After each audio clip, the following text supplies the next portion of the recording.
Hello বন্ধুরা, সাথে আছি মহসিন রেজা। আজকে জলাতঙ্ক বিষয়ক আরো কিছু গুরুত্বপূর্ণ ইনফরমেশন নিয়ে আপনাদের সামনে হাজির হলাম। তো বেশ যারা আমার সাথে কথা বলেন বা পরামর্শ নিয়ে থাকেন, তো তাদের মধ্যে মানে কমন একটা ব্যাপার দেখি। কারণ জলাতঙ্ক এমন একটা সমস্যা যেটা হলে মানে মৃত্যুর চান্স কিন্তু 100% হয়ে গেলে কোনোভাবেই সে মানুষটাকে আর বাঁচানো যায় না বা এটার আদৌ কোনো চিকিৎসা মানে আবিষ্কার হয়নি। যা করতে হবে আগেভাগেই করতে হবে। কামড় বা আঁচড়ের পরপরই করতে হবে। তো এমন অনেকে আছেন যারা হচ্ছে বাসাবাড়িতে কুকুর বিড়াল পালন করে থাকেন। ইভেন তাদেরকে ভ্যাকসিনও করিয়ে রেখেছেন। বাট কখনো যদি মানে বাই চান্স অ্যাক্সিডেন্টালি মানে এরকম একটা ঘটনা ঘটে যে আপনাকে কামড় বা আঁচড় দিছে, আপনার মানে রক্ত গড়িয়ে পড়েছে বা ক্যাটেগরি 3 বা ক্যাটেগরি 2 তে পড়েছে। তো সেই ক্ষেত্রে তারা কি করে? অনেক ক্ষেত্রে এমনও হয় যে মানে ক্যাটেগরি 2 তেও না, মানে যেটা সাদা স্ক্র্যাচের কথা বললাম, যে রক্তপাত না হয়েও সাদা স্ক্র্যাচ পড়ে, সেইটার মধ্যেও পড়ে না। তারপরে অনেকে ভয়ে ভ্যাকসিন নিয়ে নেন। কিন্তু সেটা আগে থেকেই ভ্যাকসিন মানে করা। দেন আবার অনেকে এমন আছেন যে আ টিকা নিয়েছেন ১.৫ মাস হয়েছে, ২ মাস হয়েছে, হ্যাঁ? দেন ৩ মাসের কাছাকাছি ২ মাস ২০ দিন, ২ মাস ১৫ দিন এরকম একটা সিচুয়েশনে থাকে। তো জেনারেলি হচ্ছে যারা হচ্ছে পূর্ণ মাত্রায় আপনার র‍্যাবিসের টিকা নিয়ে থাকেন, তাদের কিন্তু পরবর্তী ৩ মাস কোনো প্রকার টিকা নেয়ার প্রয়োজন নাই। ঠিক আছে?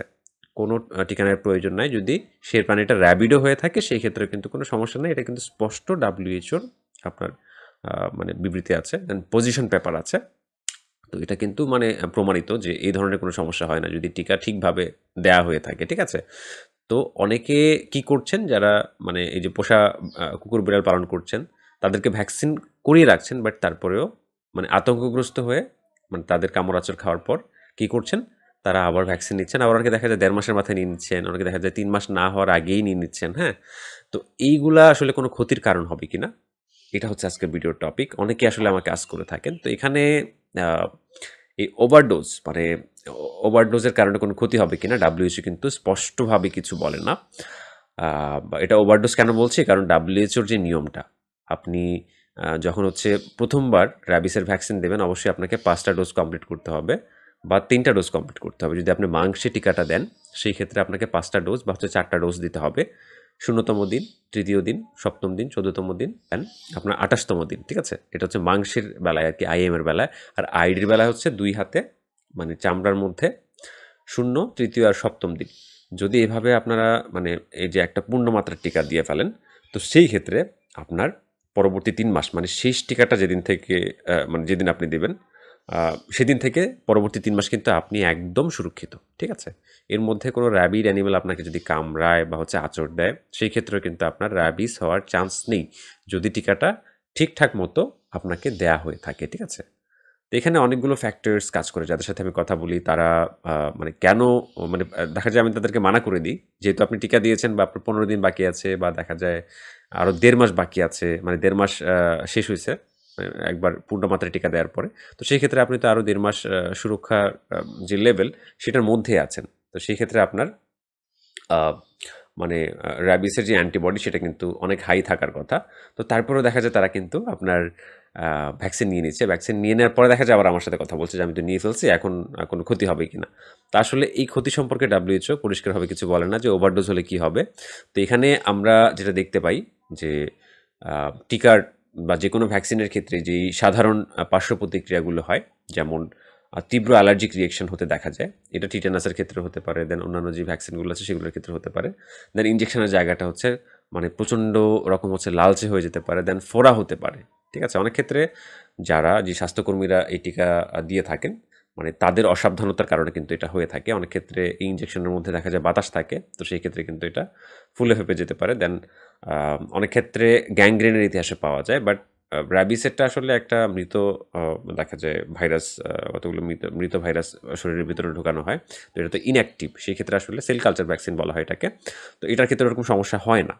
বা আপনার একটু জ্বর আসতে পারে বা দেখা যায় একটু শীত ভাব লাগতে পারে। এই ধরনের সমস্যা ছাড়া অন্য কোনো সমস্যার কথা কিন্তু আপনার WHO বলে না। ঠিক আছে?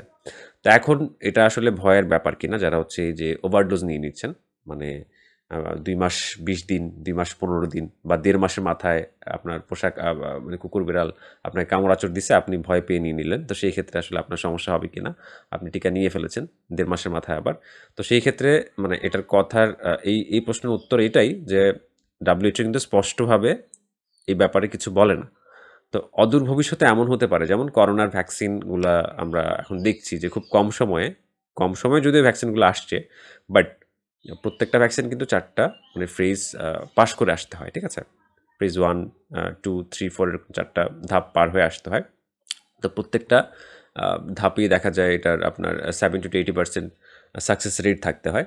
তো এরকম করেই কিন্তু করোনার ভ্যাকসিনগুলো যেগুলো হচ্ছে বর্তমানে ব্যান হয়ে গেছে, আমি এগুলোর নাম নিচ্ছি না। তো সেগুলো পাস হয়ে এসেছিল। কিন্তু মানুষের শরীরে যখন প্রয়োগ করা হলো দেখা গেল মানে রক্তে জমাট বাঁধা শুরু হইছে। দেন কারো দেখা যায় মানে কেউ হার্ট অ্যাটাকে মারা গেছে।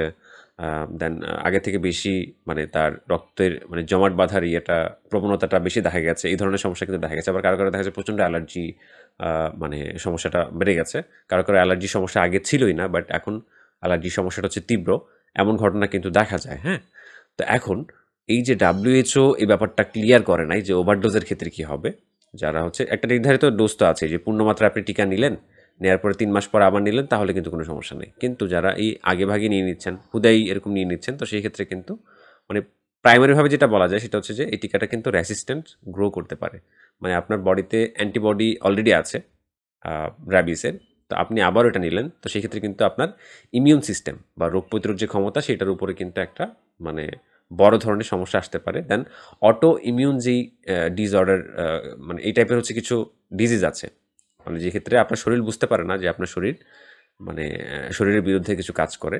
যেমন সোরিয়াসিস হতে পারে বা অন্যান্য মানে ডিজিজ হতে পারে। এটা জাস্ট হচ্ছে আমি আমার মানে দৃষ্টিকোণ থেকে জাস্ট মানে অটো ইমিউন ডিসঅর্ডার হতে পারে। যেহেতু আসলে এত পরিমাণ হচ্ছে আপনার প্রতিরোধ্যতা টিকা নিয়ে নিচ্ছেন, সেই ক্ষেত্রে হতে পারে। এটা জাস্ট একটা অনুমান। এরকম নাও হতে পারে। আপনাদেরকে বোঝানোর উদ্দেশ্যে জাস্ট বলছি।